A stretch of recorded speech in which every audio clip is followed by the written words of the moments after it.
저는 오늘 본문 말씀을 통해서 보혜사 성령님 네 번째 시간 같이 나누기 원합니다. 오늘 같이 나눌 메시지의 내용은 점점 기독교에 대한 반대, 더 나아가서는 혐오, 이런 것들이 증대되는 세상에서 우리가 어떻게 기독교인으로 살아갈 수 있을까? 그리고 복음을 전하는 그런 사명을 감당할 수 있을까? 라고 하는 부분입니다. 우리는 코로나19를 통해서 또 여러 지표들, 통계 지표들을 통해서 대한민국의 개신교회를 향한 반대와 그런 혐오, 이런 정서가 예전보다 많이 늘어났다는 것을 부인할 수가 없습니다. 그 원인을 우리 교회가 혹은 교인들이 제공했다라고 말할 수도 있습니다. 그런데 우리 교회의 역사를 이렇게 통시적인 안목으로 보면은 항상 기독교회에 대한 그리스도인 공동체를 향한 혐오와 또 반대 혹은 무관심, 이런 것들이 있어 왔습니다. 여러분 잘 아시는 바와 같이 오순절 마가다락방에 성령이 임하여 예루살렘 교회가 세워지고, 그리고 전도자들을 통해서 당시 로마 제국의 여러 지역에 복음이 증거되어서 교회가 세워졌습니다. 모든 황제들이 그렇지는 않았지만 몇몇 황제들은 기독교에 대해서 굉장히 부정적이었습니다. 더 나아가서는 적대시했습니다. 그때 많은 그리스도인들이 투옥되거나 재산을 잃어버리거나, 그리고 심지어 죽기까지 했습니다. 역사의 고증에 의하면 어른들만이 아니라, 기독교인들을 투옥할 때 어른들만 투옥한 것이 아니라 아이들도, 청소년들도 투옥의 대상이 되었습니다. 그 중에서는 로마가 만든 그 콜로세움, 그 경기장에서 사자의 밥으로 순교를 경험하는 그리스도인들도 많이 있었습니다. 오늘은 어떨까요? 오늘날 20세기, 21세기에는 핍박이 사라졌습니까? 물론 우리 한국의 경우를 보면 그런 핍박이 더 이상 존재하지 않는다라고 말해도 그렇게 반대를 받지 않을 것입니다. 그러나 어떤 선교 단체에서 조사한 바에 의하면은 이 20세기에 공산권, 지금은 러시아지만 과거에는 소련이었죠. 그리고 중공 등등을 포함한, 북한은 말할 나위 없고, 이런 공산권과 또 이슬람권에서 믿음 때문에 순교한 사람들의 숫자가 20세기 통틀어서 2,500명이 아니라 2,500만 명이라고 합니다. 그런데 지금도 어딘가에서는 이 기독교 신앙에 대한 반대, 그리고 교회에 대한 극렬한 혐오, 이런 것들이 표출되거나 또 이런 것들이 위협으로 다가오고 있음을 우리는 부정할 수가 없습니다. 예수님께서는 죄아들과의 마지막 만찬하는 그 자리에서 요한복음 14장, 15장, 16장이라고 하는 이 고별 설교를 남기셨는데, 오늘 16장 서두에도 예수님은 제자들이 이러한 반대를 받을 것이다 라고 예언을 하셨습니다. 사실 여러분, 이러한 예수님의 메시지는 제자들에게 큰 근심이 되지 않을 수 없었을 것입니다. 이미 예수님은 그들을 떠나시겠다고 말씀하셨습니다. 제자들은 예수님의 부재를 겪어야 했습니다. 그들의 미래는 막막했습니다. 그런데 게다가 예수님은 자신이 떠난 이후에 사람들이, 특별히 유대인들이 예수님을 반대했던 것처럼, 적대시했던 것처럼 사람들이 제자들을 그렇게 대할 것이다 말씀하셨습니다. 우리가 본문으로 읽진 않았지만 요한복음 16장 2절 3절이 바로 그 부분입니다. 제가 읽어드리겠습니다. 사람들이 너희를 출교할 뿐 아니라 때가 이르면 물은 너희를 죽이는 자가 생각하기를 이것이 하나님을 섬기는 일이라 하리라. 그들이 이런 일을 할 것은 아버지와 나를 알지 못함이라. 여러분, 기독교회에 대한 또 주님의 제자로 살아가고자 하는 여러분들을 향한 반대 중에서 정말 힘든 반대가 있어요. 그게 뭐냐면 바로 그 반대하는 사람들이 하나님의 이름으로 할 수 있다는 거죠. 유대인들이 그랬습니다. 그들이 기독교를 적대시하는 명분이 분명했어요. 세속적인 명분이 아니었습니다. 하나님을 섬기는 일이라고 생각을 했어요.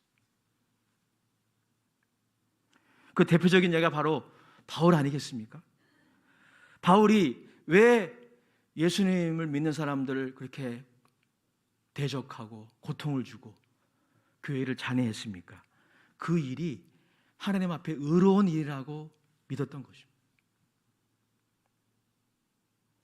그는 자기 스스로 하나님 앞에 의롭다라고 생각했지만 영적으로 보면 하나님의 원수로 살아갔던 것이죠.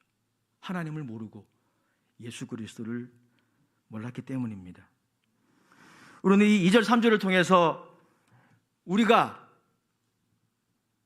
예수 그리스도를 믿는 사람으로 주님을 따라가려고 할 때, 그리고 교회가 살아있는 교회로 복음을 전하고 그리스도의 선한 영향력을 세상에 미치려고 할 때 반대하는 사람들이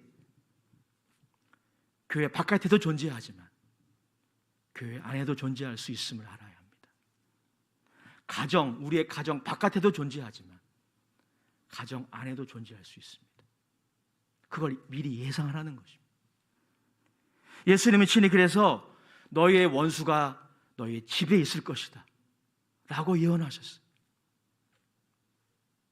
여러분들이 예수님을 믿고 그분이 말씀하신 진리, 말씀하신 내용을 진리라고 믿고 따라가려고 할 때 그것을 환영하는 사람들도 있겠지만 반대하는 사람이 있을 것이고 더 많을 것이다 라고 말씀하시는 것입니다.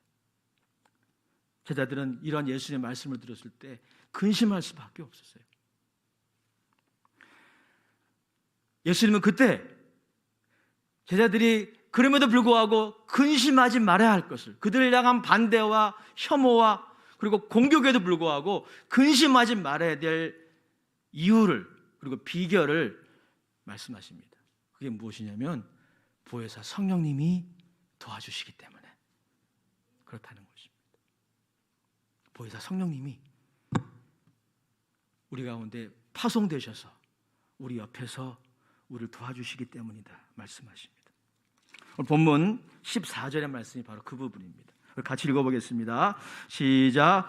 그가 내 영광을 나타내리니 내 것을 가지고 너희에게 알리시겠습니다. 우리는 지난 2주 동안 보혜사 성령님이 우리 가운데 파송되셔서 우리 옆에서 하시는 일에 대해 나눴습니다. 보혜사 성령님은 우리가 하나님의 자녀가 됐다라고 하는 주관적인 확신을 주신다고 했습니다. 또한 지난주에 보혜사 성령님은 우리 가운데 오셔서 객관적인 실제, 죄, 의, 심판이라고 하는 이 객관적인 실체에 대하여 눈이 띄어지게 하시고 그것들을 제대로 이해하도록 하신다고 말씀을 나눴습니다. 그런데 여러분, 오늘 본문에 또 한 가지의 보혜사 성령님의 사역이 있어요. 사실 중요성의 강도로 본다면, 그 중요도로 본다면 이 세 번째가 가장 중요합니다. 그것이 무엇입니까? 보혜사 성령님은 우리 가운데 오셔서 예수님의 영광을 나타내십니다. 예수님의 영광. 즉 예수님이 누구이신지, 그분이 저와 여러분 한 사람 한 사람을 위해서 하신 일의 위대함을 나타내어 주십니다. 증언해 주십니다. 가르쳐 주십니다. 물론 여러분 오해하지 마십시오. 예를 들어서 예수님이 나사렛 출신이다 라고 하는 그런 객관적인 진리가 있습니다. 또 예수님이 주님이시고 하나님의 아들이시라고 하는 객관적인 진리가 있습니다. 또 예수님이 십자가에 죽으시기 전에 겟세마네라고 하는 곳에서 기도하셨다라고 하는 객관적인 진리가 있습니다. 보혜사 성령님은 이런 객관적인 진리를 우리에게 단순히 알려주시기 위해서 오신 것이 아닙니다. 물론 여러분, 제가 지금 나열해드린 이 객관적인 진리를 진리라고 믿고 사실이라고 믿게 된 것도 보혜사 성령님이 역사해 주신 것입니다. 안 믿는 사람도 많으니까요. 그러나 여러분, 보혜사 성령님의 증언은 그것 이상의 일을 하십니다. 보혜사 성령님은 예수님에 대한 개념적인 지식을 우리에게 제공하는 것 이상의 일을 하신다는 것입니다. 그분은 우리 가운데 오셔서 그분의 영광을 나타내어 주십니다. 즉, 예수님은 예수 그리스도의 영광을 보게 하시고, 그걸 보려면 믿음의 눈이 필요합니다. 믿음의 눈이 열려야 돼요. 이 육신의 눈으로는 못 봅니다. 근데 보혜사 성령님은 우리에게 오셔서 믿음의 눈이 열리게 하셔서 예수 그리스도의 영광을 보게 하시고, 그것을 맛보게 하시고, 먹고 마시게 하시고, 누리게 하십니다. 여러분, 이 일은 보혜사 성령님만이 하실 수 있어요. 사실 여러분, 따지고 보면 마귀도 예수님에 대한 객관적인 진리를 우리에게 제공할 수 있습니다. 마귀도 귀신같이 압니다. 예수님이 주님이시라는 것, 예수님이 하나님의 아들이시라는 것 너무나 잘 압니다. 그래서 예수님이 귀신들을 쫓아내실 때 귀신들이 예수님께 빌었어요. 예수님, 주님이시여, 왜 벌써 우리를 무적행으로 쫓아보내려고 하십니까? 마귀도 귀신같이 알았어요. 하지만 여러분, 마귀와 귀신이 하지 못하는 게 있어요. 하지 않는 게 있습니다. 그들은 예수님을 알지만, 누구이신지를 알지만 예수님의 영광을 보고 그걸 맛보고 음미하지 못합니다. 예수님의 영광을 받아들이지 않기 때문이에요. 그러나 보혜사 성령님은 우리 가운데 오셔서 예수님에 대한 그런 개념적인 지식만 우리에게 제공하는 것이 아니라 예수님의 영광을 보게 하십니다. 맛보게 하십니다. 먹고 마시게 하십니다. 그리고 그 예수님의 영광으로 인하여 즐거워하게 하십니다. 누구든지 예수님의 영광을 이렇게 경험하게 되면, 믿음의 눈을 떠서 보게 되면, 그걸 먹고 마시게 되면 그 예수님의 영광을 즐거워하게 됩니다. 그 어떠한 사람의 영광보다, 세상의 영광보다 예수님의 영광을 더 기뻐하고 즐거워하게 됩니다. 강의 희열이라는 책을 쓴 존 파이퍼가 자신의 책에서 이 부분을 이렇게 해석했습니다. 성령님은 우리 가운데 오셔서 예수님의 아름다움을 보게 하시고, 여러분, 예수님의 영광은 예수님의 아름다움입니다. 예수님의 아름다움에 대해서 들어보셨습니까? 예수님의 영광이 그분의 아름다움이에요. 존 파이퍼에 의하면 보혜사 성령님 우리 가운데 오셔서 예수님의 아름다움을 보게 하시고, 그것을 맛보게 하시고, 그것을 경험하게 하신다는 거예요. 그리고 우리가 이렇게 예수님의 아름다움을 보고 경험하게 되면 그 예수님의 아름다움으로 인하여 만족하게 되고 즐거워하게 되고 기뻐하게 된다는 것입니다. 그런데 여러분, 하나님이 사람을 지으신 목적이 이루어지는 것입니다. 웨스트민스터 신앙고백 가장 꼭대기에 보면 사람의 목적이 이렇게 기록되어 있어요. 아마 많이 들어보셨을 거예요. 사람이 왜 이 땅에 살아갑니까? 사람을 지으신 목적이 뭡니까? 하나님을 영원롭게 하고, 할렐루야! 그 다음도 중요해요. 그분을 영원토록 즐거워하는. 무슨 말이죠? 하나님을 영원롭게 하기 우리는 원합니다. 근데 하나님을 영원롭게 하는 가장 중요한 핵심이 뭐냐면 하나님을 즐거워해야 됩니다. 눈에 보이지 않는 하나님을 어떻게 우리가 즐거워할 수 있습니까? 보혜사 성령님 우리 가운데 오셔서 바로 그 일을 하신다는 것이, 그리스도의 아름다움을 보게 하시고 그리고 그것을 맛보게 하시고 그걸 누리게 하시고 그것을 통해서 예수 그리스도의 아름다움으로 인하여 만족하게 하시고 즐거워하게 하시고 기뻐하게 하신다는 것입니다. 정의란 무엇인가? 라는 책을 쓴 팀 켈러가 어떤 교수님의 논문을 인용하면서 이렇게 우리들에게 말하고 있어요. 우리가 예수 그리스도를 통해 우리에게 보여주시는 하나님의 은혜의 아름다움을 경험하게 되면 우리 안에 변화가 일어난다는 거예요. 어떤 변화가 일어납니까? 우리의 자기 중심성이 힘을 잃어버린다는 것이죠. 그리스도의 아름다움을 우리가 경험하게 되면 우리를 힘들게 하는, 우리를 짓누르는 이 자기 중심성이 점점 힘을 잃어버리고 그리고 주님의 정의를 실천하는 하나님의 사람으로 바뀐다라고 하는 것입니다.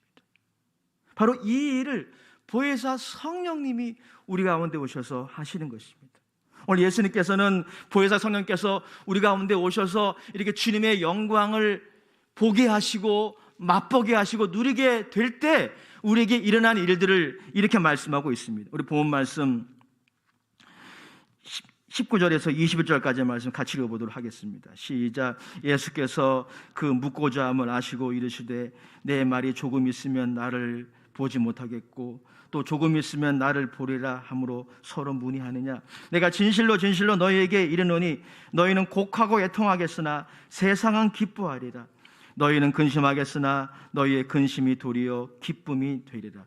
여자가 해산하게 되면 그때가 이르렀으므로 근심하나 아기를 낳으면 세상에 사람 난 기쁨으로 말미암아 그 고통을 다시 기억하지 아니하리라. 보혜사 성령님의 역사로 말미암아 우리가 주님의 영광을 믿음의 눈을 떠서 보고 그리고 맛보게 되면 어떤 일이 생깁니까? 오늘 예수님 말씀하신 것처럼 우리의 근심이 변하여 기쁨이 된다라고 하는 것입니다. 이것은 마치 예수님의 비유에 의하면 여자가 해산하기 직전에 경험하는 근심이 해산 이후에 기쁨으로 바뀌는 것과 같다라고 말씀하고 있습니다. 19절에서 21절까지의 말씀에 제자들은 잘 이해하지 못했습니다. 조금 있으면 나를 보지 못하겠고 조금 있으면 나를 보리라. 이 말씀에 대해 제자들은 이해할 수 없었습니다. 지금도 신학자들 안에는 이 말씀의 의미가 정확히 무엇인지 의견이 분분합니다.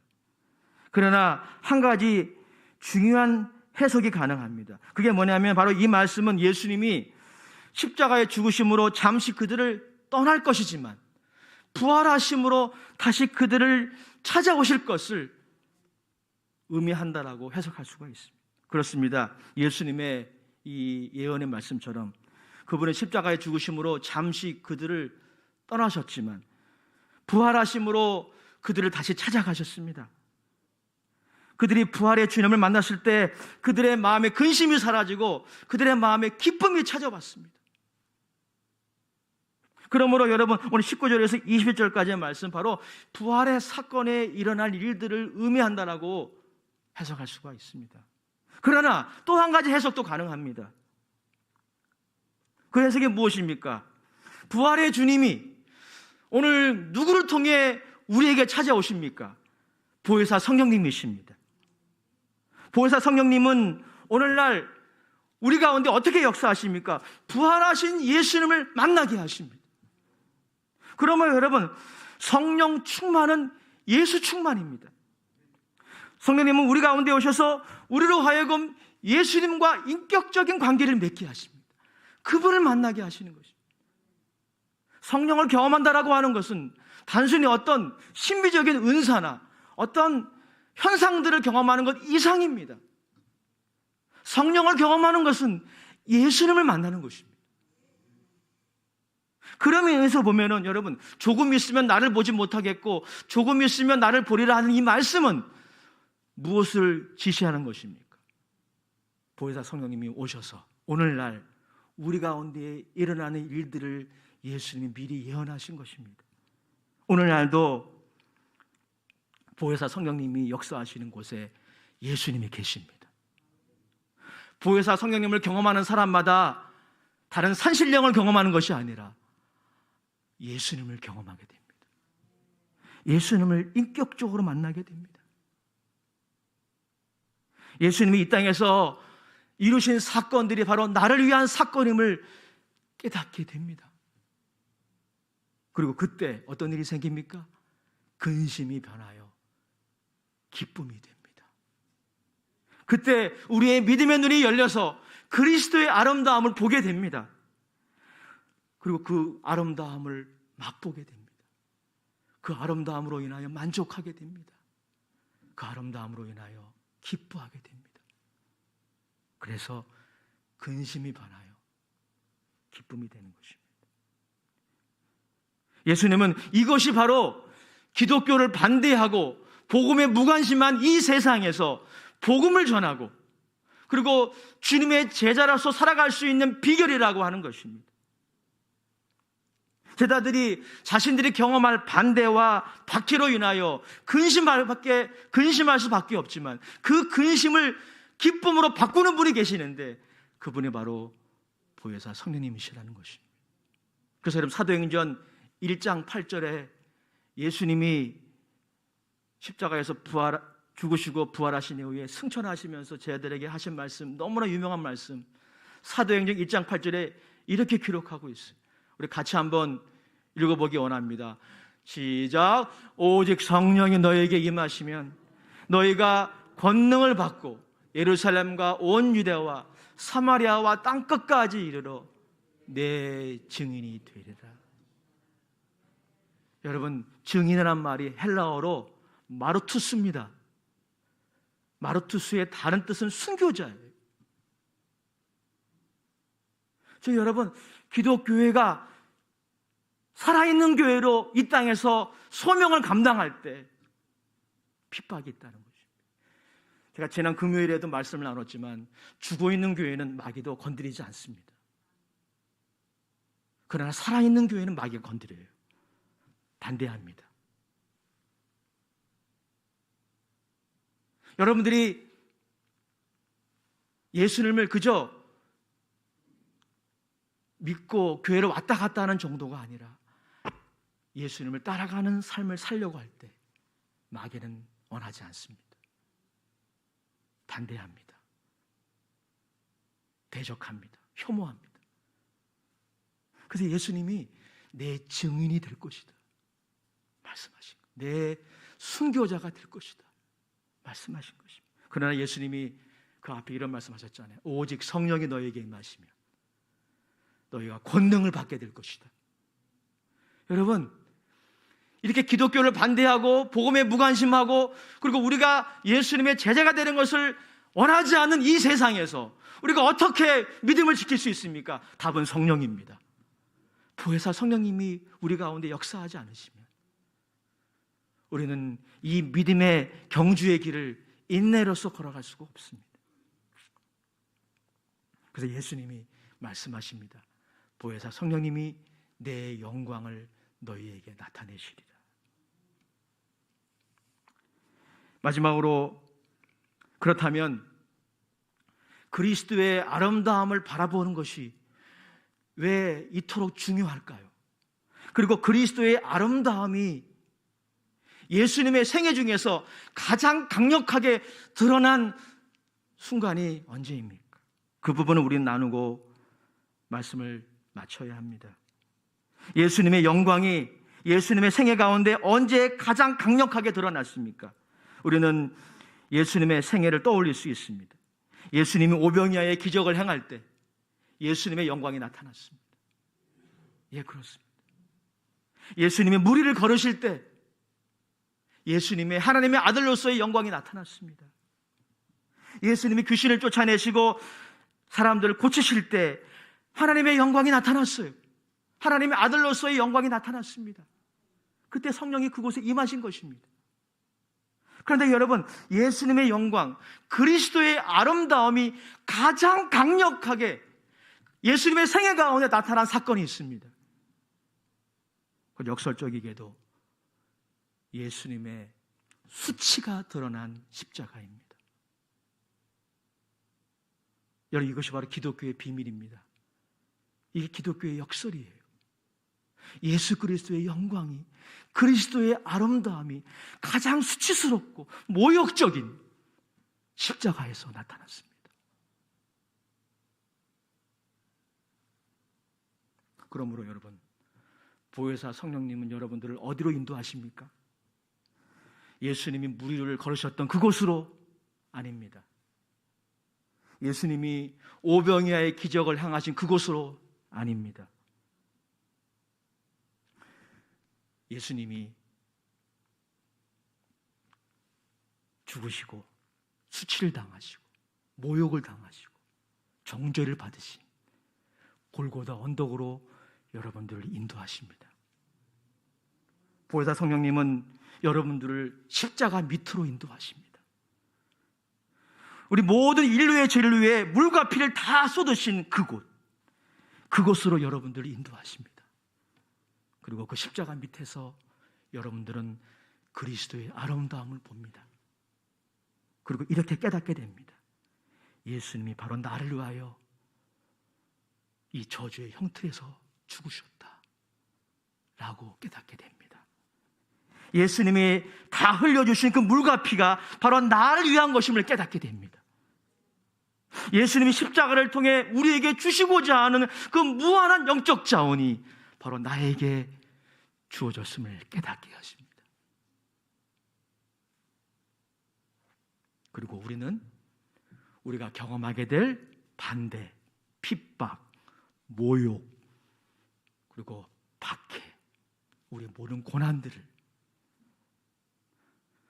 우리는 십자가의 렌즈로 해석하게 됩니다.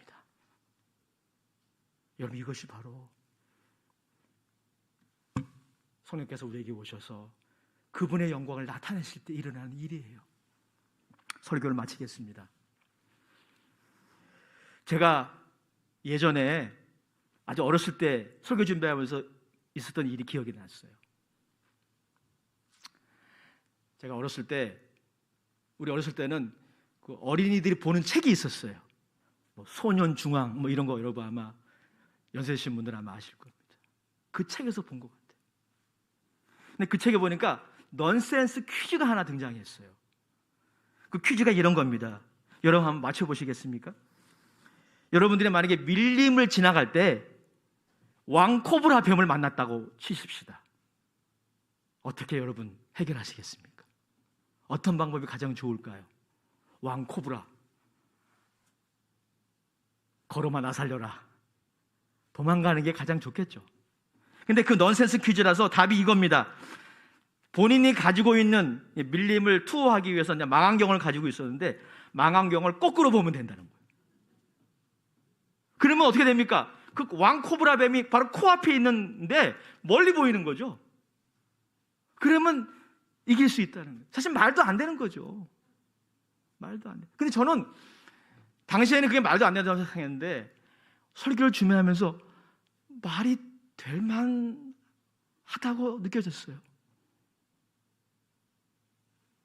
여러분, 우리가 경험하게 되는 고난, 우리가 경험하게 되는 반대, 우리가 예수님을 따라가게 하는데 우리가 경험하게 되는 그런 고통들, 그런 수치와 부끄러움, 그게 있다는 거예요. 예수님은 없다라고 말씀하지 않으셨어요. 교회가 살아있는 교회로 남으려면 예상을 하는 겁니다. 여러분들 그저 교회 왔다 갔다 하는 그런 처치고 교인이 아니라 정말 주님을 따라가려고 한다면 그런 반대가 있다는 겁니다. 예상하라는 거예요. 근데 그걸 어떻게 이길 수 있느냐라고 하는 거죠. 십자가의 렌즈로 보면 된다는 거죠. 망원경을 거꾸로 보듯이. 여러분, 보혜사 성령님의 도우심으로 우리의 믿음의 눈이 열려서 그리스도의 아름다움을 보고 그분께 주목하고 그분이 십자가에서 우리에게 제공하신 그 은혜들을 거기에 우리의 시선이 돌려져 있고 그 십자가의 관점으로 여러분들이 경험하게 될 고통, 비난, 수치, 그리고 상처들을 바라볼 때 이길 수 있습니다. 견딜 수 있어요. 그 일을 보혜사 성령님이 하십니다. 그리스도의 십자가라는 책의 저자인 존 스타트는 그래서 이렇게 우리에게 말하고 있어요. 이 말을 소개하고 마치겠습니다. 우리가 이 땅에 살아가면서 경험하는 고난의 이유 다 알 수 없다는 겁니다. 왜 이 고난이 나에게 다가왔는지, 왜 이런 상처가 내게 남았는지 이해하려고 하지만 이해가 안 되는 것도 많다는 겁니다. 그러나 한 가지 분명한 것은 우리가 그리스도의 십자가, 그리스도의 그 십자가의 렌즈로 우리 고난을 바라보면 우리가 겪는 고난과 고통을 다루기 쉬워진다는 거예요. 예, 그래요. 이게 비결입니다. 보혜사 성령님이 여러분들을 이 사순절 기간에 갈보리 언덕으로 이끄시길 바랍니다. 그 십자가 밑으로 이끄시기 바랍니다. 여러분을 얼마나 사랑하셨는지, 여러분이 그래서 얼마나 귀한 존재인지 그 십자가 밑에서 알게 되시기 바랍니다. 그리고 십자가를 자랑하시기 바랍니다. 십자가로 인하여 만족하시기 바랍니다. 그 십자가에 나타나는 그리스도의 아름다움에 여러분의 시선이 고정되기 바랍니다. 그 아름다움을 누리시기 바랍니다. 그 아름다움에 만족하시기 바랍니다. 그 아름다움을 보고 먹고 마실 때 여러분의 근심이 기쁨으로 바뀔 것입니다. 여러분의 스트레스가 기쁨으로 바뀔 것입니다. 세상에 주지 못하는 기쁨이 될 것입니다. 이 기쁨이 여러분 모두에게 있을지어다. 아버지 하나님, 보혜사 성령님이 우리 가운데 오셔서 사람의 영광이 아니라 세상의 영광이 아니라 예수 그리스도의 영광과 아름다움을 보게 하시고 그것을 맛보게 하시고 경험하게 하셔서 우리가 이 땅을 살아가면서 경험할 수 있는 고난과 고통과 부끄러움과 수치를, 상처를 극복하고 살아있는 교회로, 주님의 제자로 복음을 전하는 우리 모두가 되기를 원합니다. 예수님의 이름으로 축복하며 기도드립니다. 아멘. 420